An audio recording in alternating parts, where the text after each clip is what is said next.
Hey, one of the most basic ways to put together a video is to interview somebody and then use that interview and provide interludes between the content they give you as the reporter telling the story. So, this is one of the skills that you need to know as a video producer. And so, we're going to take an interview and go through the process of being able to scan that interview to see what material you can use, and then be able to organize that material and add in your own words so that you can then be the reporter using the quotes. So the tools needed: you need a recorded interview and a place to write up your script. It would be good to have an editor so you could go ahead and cut the interview while you have it, but not required. If you don't have that, just use time references and say, I'll take from this point to this point in the interview, and then jot down the beginning and end of the quote. So I'm going to take my interview with Mr. Jimmy Holmes over the pandemic, and I'll model for you. Step one is to find quotes and list facts. So some of the facts you should know as background, but there may be some stuff that came up in the interview that you'll want to list as facts. So you need to know, what's the difference between the quotes and facts. First of all, think about what's the main point of the story you're trying to get across, because some stuff, it may be interesting, it may make a good quote, may be a good fact, but it's not related to what you're talking about, so just leave that out. Focus on the key details. As for quotes, quotes should be something that's unique that someone says. Something that makes you think, oh, wow, I like how he said that. That will be a quote that you'll want to use. Or it's something important that they say, given their position and given their perspective. So you are interviewing them because of their perspective. So something that they say should share something that not other people would know or be able to say from their perspective. That would be a quote. What would be a fact? Facts are important details about the story. You know, facts are true, false things. So numbers, dates, that kind of stuff. Remember, it needs to be related to your story. Or broad background info that summarizes what people should know about the story. That could be facts too. So some of those facts you can list before you even listen back through the interview. Some of those you should know from your background research. It would be good to put the facts in your own words. So just draw conclusions about the info given so that you can say it in a different way. And it's also good if you have different facts that are related to just bundle those together when you say it in your piece, so it keeps things concise. So just as a reminder, we're going to navigate here.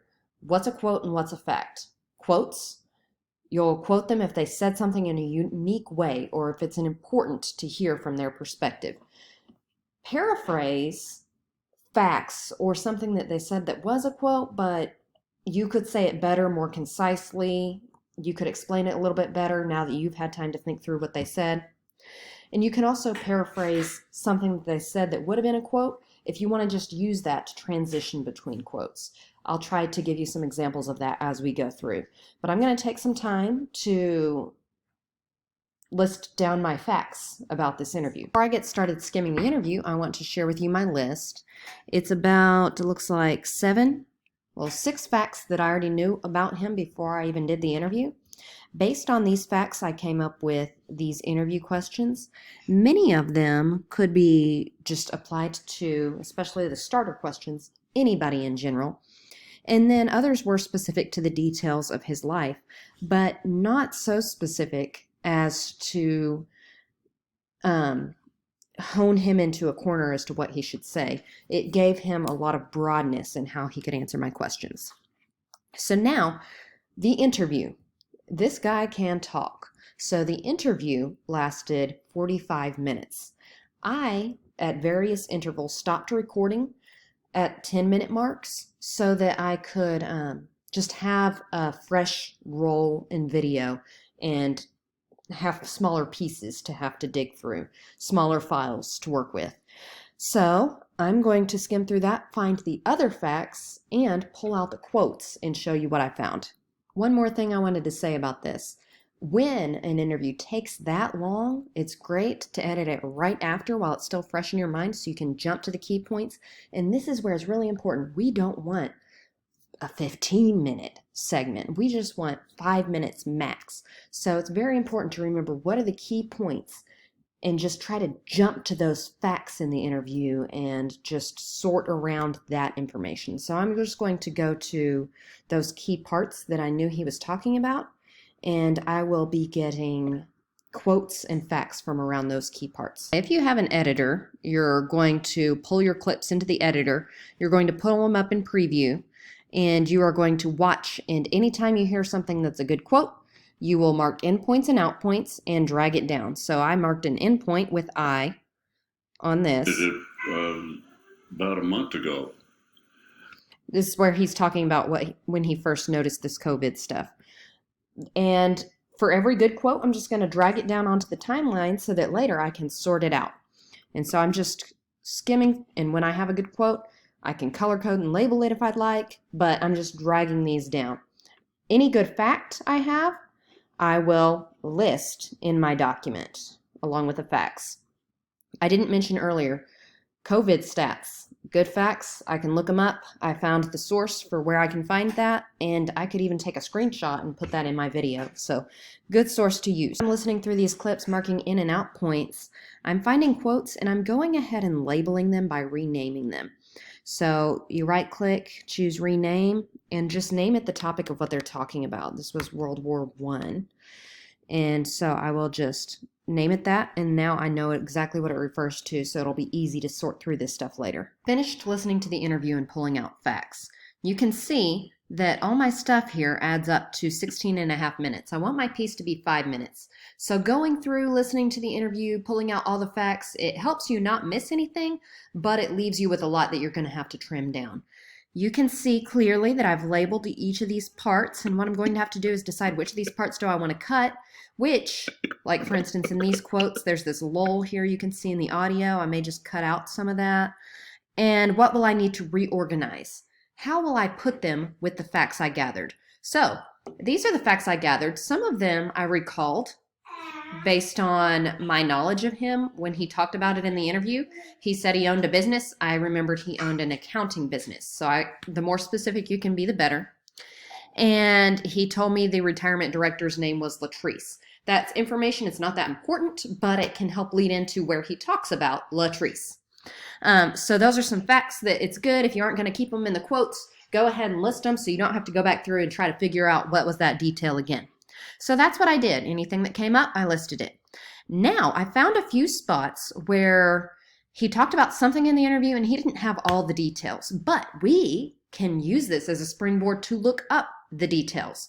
So I'm going to show you those facts, and I would like you to find a fact online that can help enhance this piece because it's specific with details about what he's talking about. Let me show you these 3 clips. Scarlet fever, measles, and malaria. These are historic things, so they would have historic facts connected with it.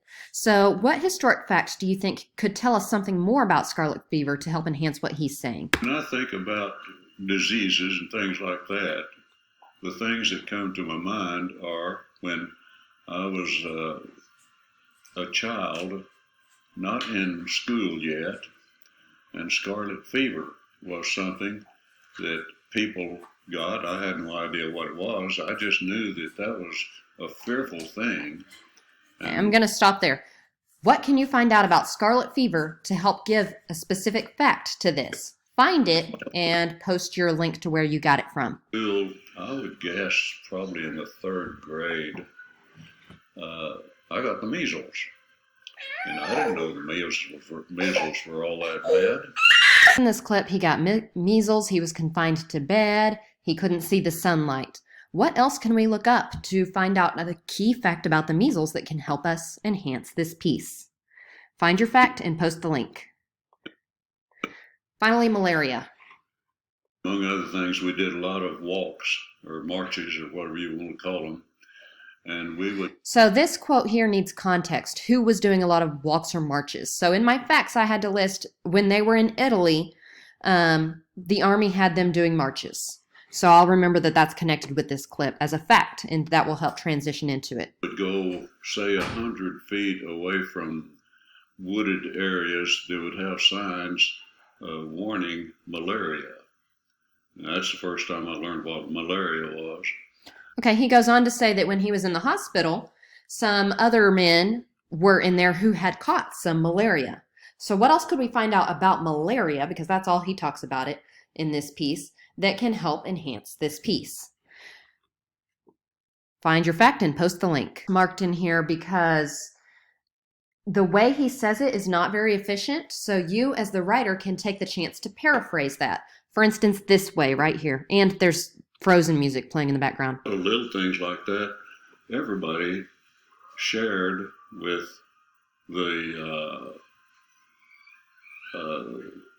the shortages, and I feel like I was one of the rich kids because I was real lucky. So here he's talking about the Great Depression. How could you say that the same way, but more concisely? Some parts in an interview where you can transition from one point to another just by explaining how somebody feels about something. So listen to this quote, and how would you say he feels about the government based on this quote? There are amazing things that our government is able to do. I never dreamed that there would be $1,200 a piece or whatever it is just handed out to everybody that doesn't make over 150. See, he's going way into depth on details that aren't necessary. You could possibly say it more quickly. So what could you say is his emotion to transition into the piece about where he's actually talking about the government? Well, he's talking about his director, Latrice. He kind of goes on and on. How can you summarize how he feels about her and jump to the quote? I then realized that Latrice, our director, who is a wonderful person on how to try to keep the old people happy, she is not going to let anything happen that could be that the disease, the virus, could be transmitted into our group that she's in charge of, not on her watch. Okay, so I'm thinking pick it up, not on her watch. That's where the quote is. How do you lead into that? What can you say to introduce the director, Latrice, and jump right into the quote? One last example. He's talking about the retirement home here. Here's something where you may want to paraphrase. He's going into detail. What can you say about the retirement home to jump? Matter of fact, I don't think we have time for that. So instead, I'll just tell you what's next. After you find your facts, summarize your facts, and state them in your own words, then you sort. You put your stuff in order, and you try to figure out which facts go with which quotes and which can lead in. Any quotes that don't have space between them, you may need to find some way to transition from one quote to another. So you need to figure out what you'll say in there. So we'll do an exercise where I'll have it all lined up in the proper order, but have missing pieces where it needs transitions. So you can put in your transitions. Once you have your facts and transitions, it's time to record your voiceover. You could do it on camera or through Adobe Audition or GarageBand, some audio recording program, and then bring them in. Thing is, you don't want your face all the time or his face all the time. So the last step is figuring out what B-roll you'll put over that. So I will have points in here where I will ask you to tell me where we can find B-roll for this. What would our B-roll look like? And then we will put it on the piece. And our piece will be polished and finished.